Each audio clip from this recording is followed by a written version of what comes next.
നിൽക്ക്. പോകാൻ വരട്ടെ. ചില കാര്യങ്ങൾ അറിയാനുണ്ട്. അതറിഞ്ഞിട്ടേ ഞാൻ പോകൂ. പബ്ലിക് റോഡായതുകൊണ്ട് ആട്ടിപ്പുറത്താക്കാൻ പറ്റില്ല. പിന്നെ നാട്ടുകാരെ വിളിച്ചു കൂട്ടാം, വിരോധമില്ല. പക്ഷേ സംസാരിക്കുന്നത് അവരുടെ മുമ്പിൽ വെച്ചായിരിക്കുന്നു മാത്രം. എനിക്കൊന്നും നിങ്ങളോട് പറയാനില്ല. ഉണ്ടെന്ന് എനിക്കറിയാം. നിനക്ക് മാത്രമേ അത് പറയാൻ കഴിയൂ. നിന്റെ ചേട്ടനെ കൊന്ന് നിന്റെ കുടുംബം അനാഥമാക്കിയ ആ ശവംതീരി പട്ടികളുമായിട്ട് കൂടുതൽ അടുപ്പം നിനക്കാണല്ലോ.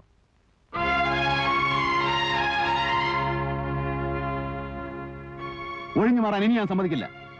ജനങ്ങളെയും സർക്കാരിനെയും ഒരുപോലെ വഞ്ചിക്കുന്ന ആ കള്ളപ്പണക്കാരുമായിട്ട് നിനക്കെന്താണ് ബന്ധം?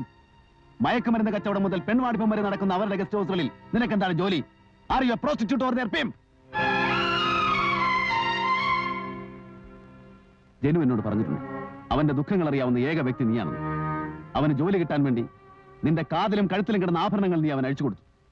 കല്യാണത്തിലെ ചേട്ടൻ വിഷമിക്കാതിരിക്കാൻ വേണ്ടി ഒത്തുവന്ന ബന്ധം നീ ഇഷ്ടമല്ലെന്ന് പറഞ്ഞു. നിന്നെ ഓർത്താണ് അവൻ ആത്മഹത്യ ചെയ്യായിരുന്നു. നിനക്ക് വേണ്ടിയാണ് അവൻ ജീവിച്ചിരുന്നത്. ആ നീയാണോ ഇന്ന് അവനെ കൊന്ന കഴുകന്മാർക്ക് വേണ്ടി കാവലിരിക്കുന്നത്? എനിക്ക് അവനൊരു സുഹൃത്ത് മാത്രമാണ്. പക്ഷേ രക്തബന്ധമുള്ള നിന്നേക്കാൾ ബന്ധം എനിക്ക് അവനോടുണ്ട്. അറിയാം, എല്ലാം എനിക്കറിയാം. മരണത്തിൽ നിന്ന് എന്റെ ചേട്ടനെ രക്ഷപ്പെടുത്തിയത് നിങ്ങളാണെന്ന് എനിക്കറിയാം. ചെയ്യാത്ത കൊലപാതകം സ്വയം ഏറ്റെടുത്ത് ചേട്ടന് വേണ്ടി ജയിൽ ശിക്ഷ അനുഭവിക്കുന്ന ആളാണെന്നും എനിക്കറിയാം. എന്നോട് മാത്രം ചേട്ടൻ എല്ലാം തുറന്നു പറയുമായിരുന്നു. പക്ഷേ നിങ്ങൾ രക്ഷിച്ച എന്റെ ചേട്ടനെ ഞങ്ങൾക്ക് രക്ഷിക്കാൻ കഴിഞ്ഞില്ല.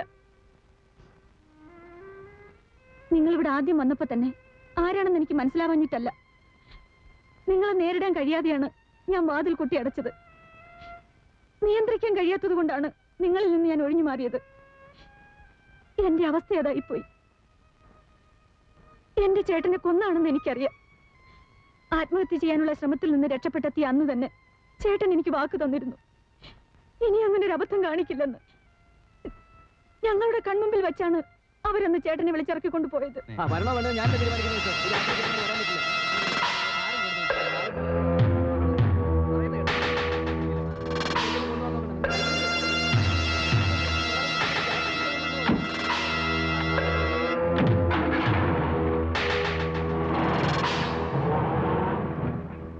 വെളുക്കുന്നത് വരെ ചേട്ടന്റെ വരവും കാത്ത് ഞങ്ങൾ ഉറങ്ങാതിരുന്നു. രാവിലെ ആരോ വന്നു പറഞ്ഞു ചേട്ടൻ ട്രെയിനിന്റെ മുമ്പിൽ ചാടി ആത്മഹത്യ ചെയ്തെന്ന്.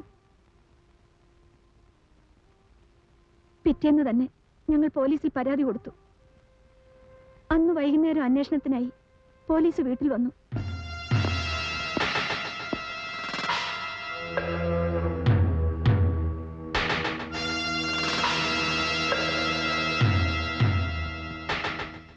നിങ്ങൾ രണ്ടുപേരും സ്റ്റേഷനിലേക്ക് വരണം.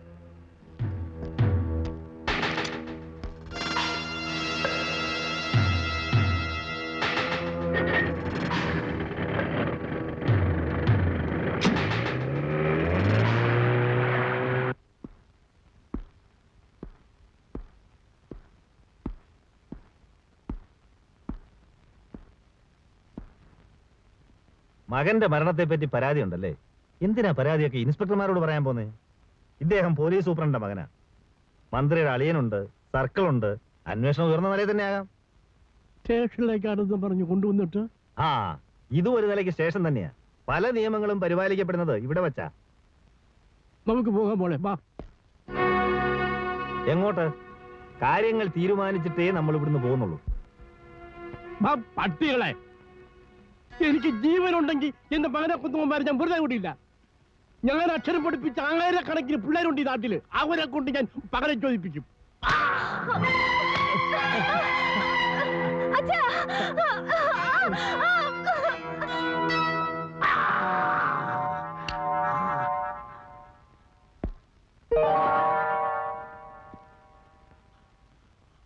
നിങ്ങളുടെ മകന്റെ മരണത്തിൽ നിങ്ങൾക്ക് പരാതിയില്ല, ഉണ്ടോ?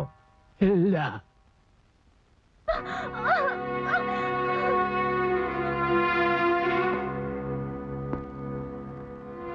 ഇന്നു മുതൽ ഞാൻ പറയുന്നതേ നീ കേൾക്കൂ.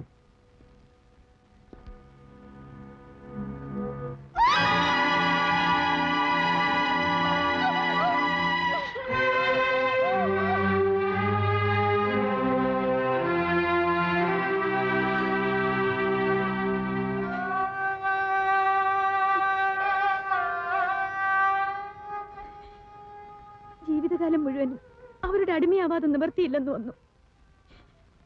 മരിക്കാൻ പേടിയുണ്ടായിട്ടല്ല.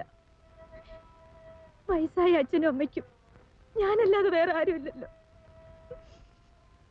കരയാതി. ആരും സഹായത്തിനില്ലെന്നോർത്ത് വിഷമിക്കരുത്.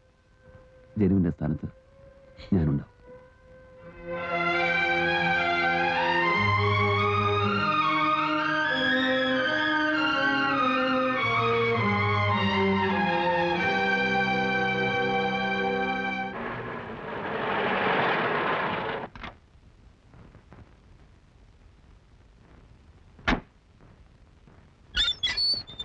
അങ്കിളെ, വക്കീലങ്കിളിന് എങ്ങനെയുണ്ട്? എന്തേ? അങ്കിളിന് അടി കിട്ടിയോ? അടിയോ? അപ്പൊ അങ്കിൾ അറിഞ്ഞില്ലേ? വക്കീലങ്കിളിനെ ആരോ അടിച്ചു. ആശുപത്രിയിലാന്ന് ഫോൺ വന്നു. അപ്പൊ മുത്തശ്ശിയും അമ്മാവനും അങ്ങോട്ട് പോയിരിക്കാം.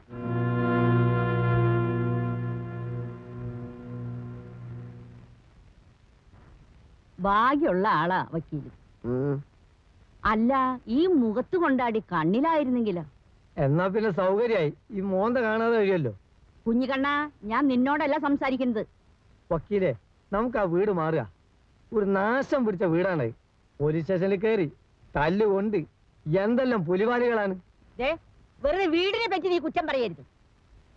ഒരു കൊലപ്പുള്ളി വീട്ടിൽ കൊണ്ടുവന്ന് താമസിപ്പിച്ചാൽ ഞാനാ ഉത്തരവാദി. ഓ, നീ എനിക്കൊരു ഉപകാരം ചെയ്യോ? എന്താന്ന് പറഞ്ഞാൽ മതി. അതിനാണ് ഞാൻ ഇവിടെ നിൽക്കുന്നത്. ആ പേഴ്സിനകത്ത് പൈസ ഇരിപ്പുണ്ട്. ആ, ഒരു ഓട്ടോറിക്ഷ വിളിച്ച് ആ, ഇവരെ എത്രയും പെട്ടെന്ന് ഇവിടുന്ന് കയറ്റി അയക്കുക. വളരെ നല്ലേ. കൂടെ നീയും കയറി പോയിക്കോ. ഏ? കൂടെ നീയും കയറി പോയിക്കോന്ന് ബ്ലഡി ഫൂൾ.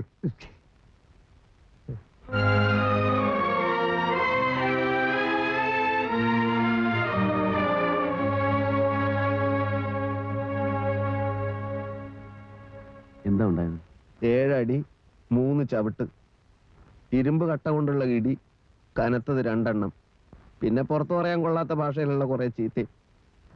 ഇത് വെറും അഡ്വാൻസ് ആണത്രേ. ആരാ ഇത് ചെയ്തത്? പിടിക്കുന്നതിന് മുമ്പ് മേൽവിലാസം ചോദിച്ചില്ല. എന്തായാലും നാളത്തെ അവാർഡ് ഫംഗ്ഷന് ഞാൻ വരാം. മറ്റന്നാൾ പരോള് കഴിഞ്ഞ് താൻ തിരിച്ചു പോകുമല്ലോ. അത് കഴിഞ്ഞേ ഞാൻ വീട്ടിലേക്കുള്ളൂ. ഇവിടെ കുറച്ചുകൂടെ സേഫാണ്. വക്കീലെ, നമുക്കിനി ഒരുപാട് കാര്യങ്ങൾ ചെയ്യാനുണ്ട്. ഞാനിപ്പോ ഗീതയെ കണ്ടിരുന്നു.